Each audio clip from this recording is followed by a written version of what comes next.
She's out of her mind, can't you see that? The assistant to the executive producer of the 72nd Grammy Awards, let's call him Patrick Johnson, was on the verge of tears, paralyzed by fear. The live broadcast was only hours away, and during the final rehearsal, one of the evening's biggest stars was clearly under the influence. Whitney Houston seemed completely detached from reality. She wandered aimlessly around the stage, miming invisible piano keys in the air, smiling strangely at the glossy toes of her shoes. Her husband, Bobby Brown, sat in the front row, visibly drunk. Whitney's team tried to calm the frantic Johnson, reassuring him that she was just overtired and had possibly overdone it with sedatives. They insisted she was a pro who could still pull it together for the rehearsal. The music began. Whitney stepped up to the mic, but instead of delivering the scheduled "Somewhere Over the Rainbow," she started singing something incoherent and off-script. Furious, Johnson stormed out of the hall. Shortly afterward, Houston was pulled from the show. The fallout was disastrous.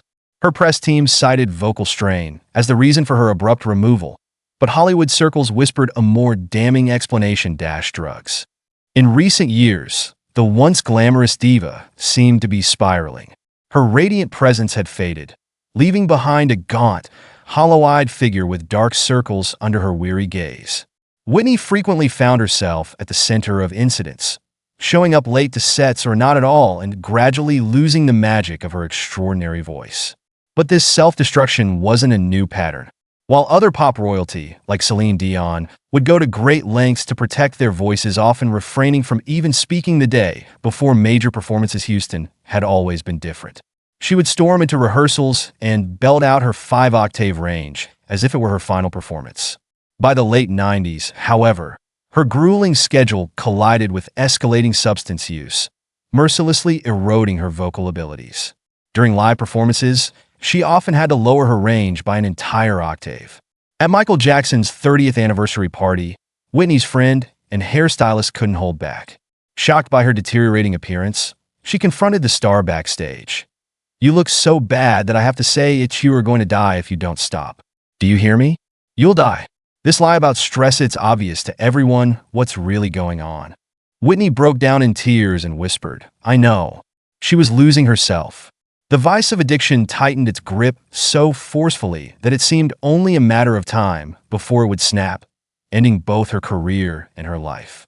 Whitney knew this too, and she prayed. It said she would even pray in nightclubs, unable to resist the whirlwind of parties fueled by her husband and his friends. But as much as she prayed, she couldn't seem to escape the spiral pulling her deeper into the void. Bobby Brown, like Whitney, grew up in the ghetto, the quintessential bad boy. He seemed like the perfect match for the American princess. They met at a music award show, and Whitney fell for him instantly. Her family and producers were strongly against the relationship. Bobby embodied the extreme rock and roll lifestyle: brawls, drugs, jail time. His life was a whirlwind of chaos.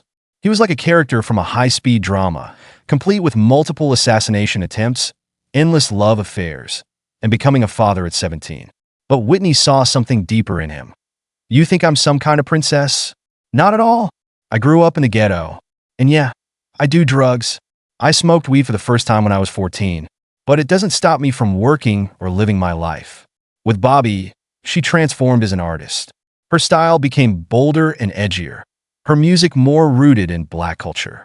The two were inseparable. I didn't do anything without him. I didn't do drugs without him.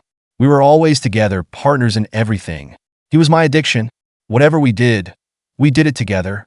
Their relationship was a roller coaster of passionate love and fierce arguments.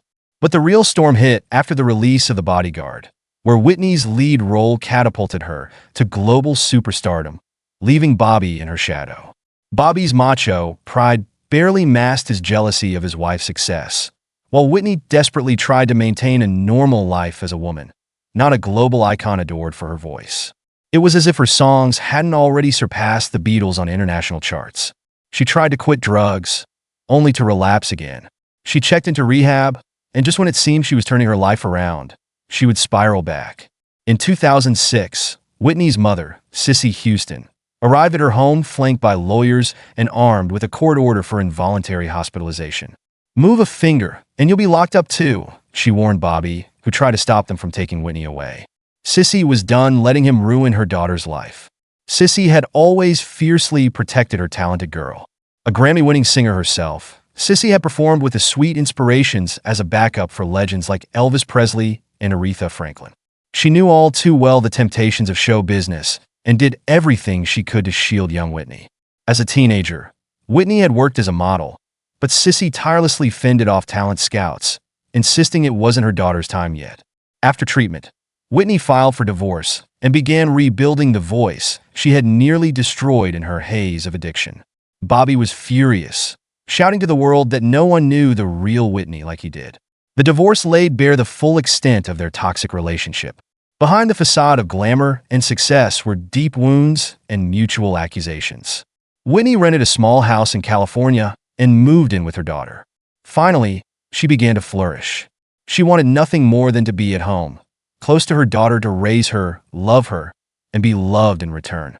She worked tirelessly to restore her voice with the help of Gary Katona, a renowned vocal coach who had trained legends like Liza Minnelli and Saad.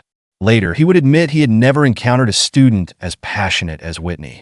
By November 2009, she had regained 75% of her vocal strength.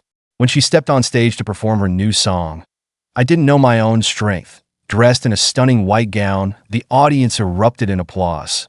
Whitney's back. A new chapter in Whitney's career coincided with changes in her personal life. She began dating Ray J, a young singer and actor. But the cycle of drunken jealousy, wild parties, and rivers of alcohol slowly crept back into what seemed to be a stable life. On February 11, 2012, the night before the Grammy Awards, Whitney Houston checked into the Beverly Hilton Hotel under an alias. She stayed in a luxurious junior suite, complete with a cozy living room, bedroom, and a spacious bathroom. It was from that bathroom that she never returned. Around 4 a.m., her assistant found Whitney face down in the bathtub. Plates of food, an open beer bottle, and a half-empty champagne glass sat on the table nearby. A spoon with white powder rested by the sink. It took forensic experts 6 weeks to determine the cause of death. Whitney Houston had drowned.